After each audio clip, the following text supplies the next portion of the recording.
Welcome to EMA Cloud Rants.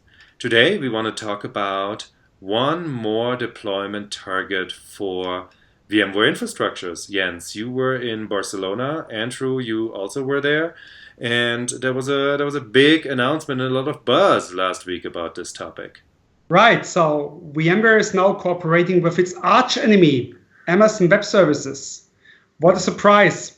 Yeah, it's interesting because it gives an interesting model that is a lot like your VMware environment, but it moves it from a CapEx model to an OpEx model. So you're obviously renting the infrastructure and you can flex it. I guess it remains to be seen whether that's a cost-effective option because they haven't announced how much it's going to cost yet or what the data costs are going to be for it. So It's a bit of a mystery whether I was going to compare to your on-prem, but a lot of people do like the idea of moving to an OpEx from a CapEx, but of course that can also get wildly out of control if you use too much of it. And Jens, what's the missing link here? How do we get from VMware to SoftLayer, from VMware to AWS? I mean, do I have to think of that as kind of a separate AWS that is now existing somewhere, in each of those data centers, which I'm sure, is an important Amazon value proposition, but it's a separated set of environments here because I cannot just run VMware on the standard Amazon AWS, right? That's right, it's definitely not nested. So they didn't disclose the full details yet. It's still very, very early announcement level. But it seems like they're putting hardware of their own into it. Andrew might know more about that, which they are kind of co-locating at Amazon and using the big name in order to make some buzz around it. That's to be seen.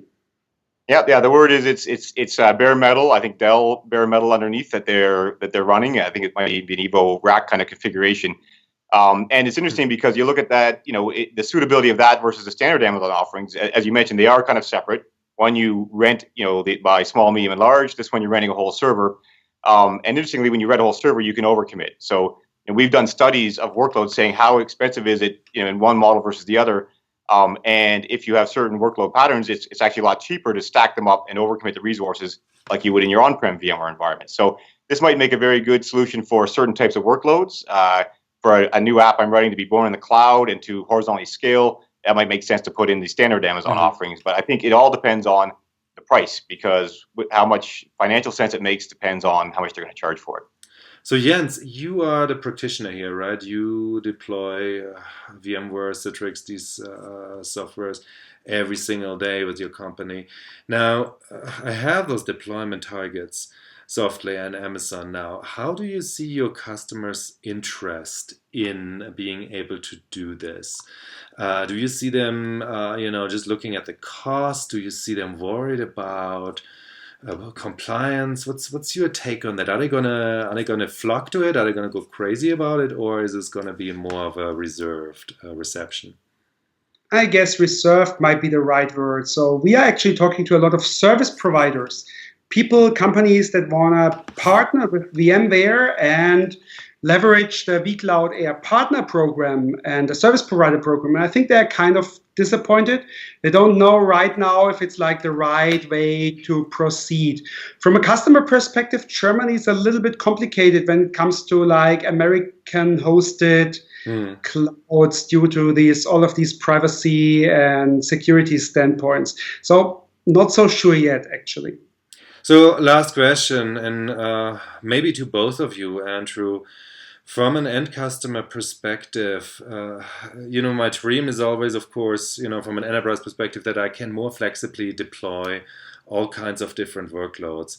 Will this announcement, this collaboration with Amazon get me there? Does it offer me something that, for example, the collaboration with SoftLayer doesn't offer, or that the old vCloud Air did not offer to me, other than just price? Because if it's just price, it's just a matter of buying a lot of hardware cheaper. Yeah, well, if you look at, why people go to cloud, I think agility is a big part. I think cost is a big perceived part. It may not be actual. Yeah. Again, we've seen people move into Amazon and have a lot higher charges. But some people say it's not about the cost. It's about the agility and be able to meet business needs. So both SoftLayer and this new bare metal in Amazon do offer more agility because I can spin up servers without a procurement cycle.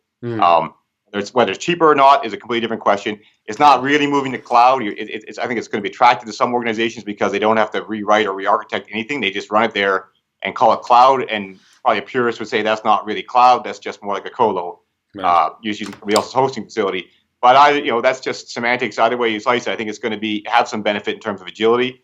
Again, it really comes down to, does it cost an arm and a leg? Because a lot of times when we analyze these things, a lot of times it's actually still cheaper to put it in your own data center for a lot of scenarios, depending on your workload patterns and your requirements. Jens, what do you think? Yeah, I completely agree with Andrew. So it remains totally to be seen. So I think it's not really cloud what they are proposing right now. It's just an extension of standard VMware environments, co-hosted, co-located at Amazon data centers. We really need to see what happens in 2017. All right, and it is also, in my opinion, a lot very similar to the Microsoft strategy, what they are doing with Azure. It's a natural extension from Microsoft server to go to Azure. Now here I have a natural extension to go to AWS. That's a much more fearsome competitor than if VMware says, oh, Microsoft, my competitor against you, Azure, is now vCloud Air, right? So that's another consideration there. So thank you everybody for watching. Thank you, Andrew. Thank you, Jens. This was EMA Cloud Rants.